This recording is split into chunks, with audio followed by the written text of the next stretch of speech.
How many people, Congressman Pence, do you estimate will be at the Tea Party rally you're going to tonight in Indianapolis, right? Well, there's one going on right now, Mike, in Indianapolis, and some of the estimates of the crowd there were in excess of 8,000 going into today. So we'll see what the news reports. But down in my small town of Columbus, Indiana, I got to tell you, at my last town hall meeting, just to give you some idea of what John was talking about, this is a building movement in this country. You know, my town hall meetings usually draw about 30 or 40 people. We had over 300 people just come out on a Monday afternoon to talk about their concern about spending a few months back. I'm thinking there may well be over 1,000 people at Donner Park in Columbus, Indiana tonight. At least it wouldn't surprise me if there was, because I think there are many Americans, like John is saying, that are deeply concerned about the sense that Washington, D.C. is, with its massive increases in spending and bailouts and borrowing and more taxes, is out of step with the values of Republicans, Democrats, and independents across this country. Okay, so Congressman, the people you know, the people in your district, the people who you will see this evening, they're driven to these rallies by more than just spending. It's an amalgam of things. It's the class warfare aspect, the Wall Street bailouts, the inequity, the seeming inequity. I think that Mike, Mike, I think it began with the bailouts, and John confirmed that in his case. But you know, when President Bush responded to the economic crisis last year by transferring $750 billion in bad decisions on Wall Street to Main Street, I think Main Street got a jolt. And what's happening today, what's been happening at the grassroots ever since, I think is a growing tidal wave of discontent in this country that knows we can't borrow and spend and bail our way back to a prosperous America. And they're seeing this administration, this majority in Congress, continuing along that vein. And what you're seeing today in all 50 states, Mike, are Americans, good, decent, hard-working Americans that are taking time out of their everyday lives to take a stand for fiscal discipline and fiscal sanity. And I commend John, and I commend every one of the good people here in Indiana that are taking that time as well. But Congressman, you still run into what I hear, the refrain that I hear a lot, and it's not just on the coastal elites saying it. It's ordinary people saying, in reference to what you just pointed out, but both parties do this. The Republicans ran up a huge deficit, and now the Democrats are running. So, you know, do you link it? Yeah, go ahead. Go ahead. Mike, let me jump in here. Yeah. You're absolutely right. Two wrongs do not make a right.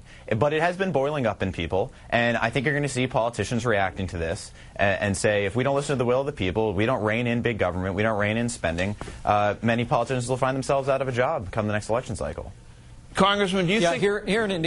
Mike, here in Indianapolis, for instance, there are no elected officials of either party that are speaking at the biggest rally here in our state. I think the fact that I'm from Columbus, Indiana, the local organizers asked me to come down and bring some closing remarks, but I'm mostly going down there to listen. This is really about the American people speaking to our national government through the peaceful process of protest and demonstration, and I think it can be rightly understood in that vein.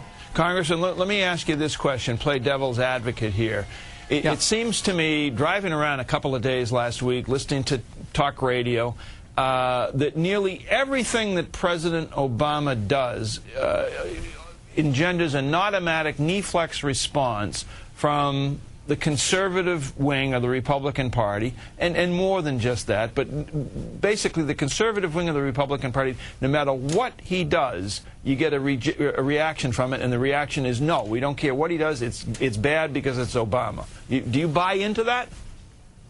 Well, it may be true in some cases, Mike, but I'll tell you, I think, Rush Limbaugh, who gets talked about a lot, I know it was mentioned earlier, I think Rush Limbaugh actually praised President Obama for the decisive leadership that got our ship captain back off the Somalian coast. So, I think the objection here is not knee-jerk. I think the people like John, commentators around the country, those of us who have been fighting on the House floor for fiscal discipline, this isn't about just opposing a Democrat president and a Democrat majority because they're Democrats. It's about opposing runaway federal spending and a mountain range of red ink that's going to have to be dealt with either higher taxes on this generation or higher taxes and a lower standard of living on the next. John, do you see any one political party benefiting from these rallies more so than another political party?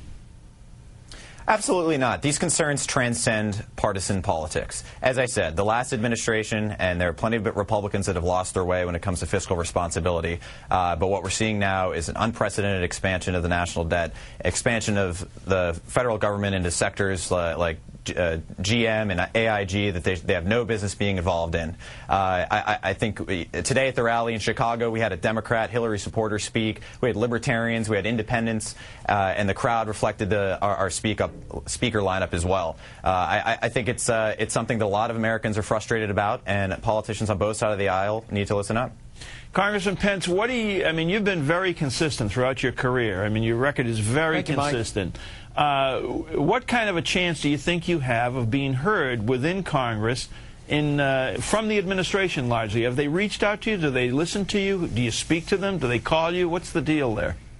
Well, the first conversation I had with President Obama was on the inauguration day. He came by our table at the luncheon, and he said to me very sincerely that he respected the stands I'd taken in the past and was anxious to work with House Republicans. I haven't seen the cooperation that I think the President was calling for in either the stimulus bill or the recent budget debate. But I got to tell you, I often say to people, a minority in Congress plus the American people equals a majority. There's no question in my mind, Mike, that as you see these rallies in all 50 states, that John would probably be the first to say, this isn't over today. I mean, I think what you're seeing happen on tax day today with these Tea Parties is just the latest iteration of what is going to be more public expression, more public frustration about runaway federal spending in Washington, D.C.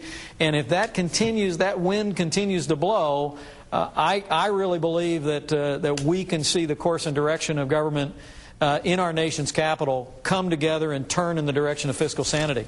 Congressman Mike Pence and John O'Hara, thanks very much to both of you. Coming up, the threat of right-wing extremism.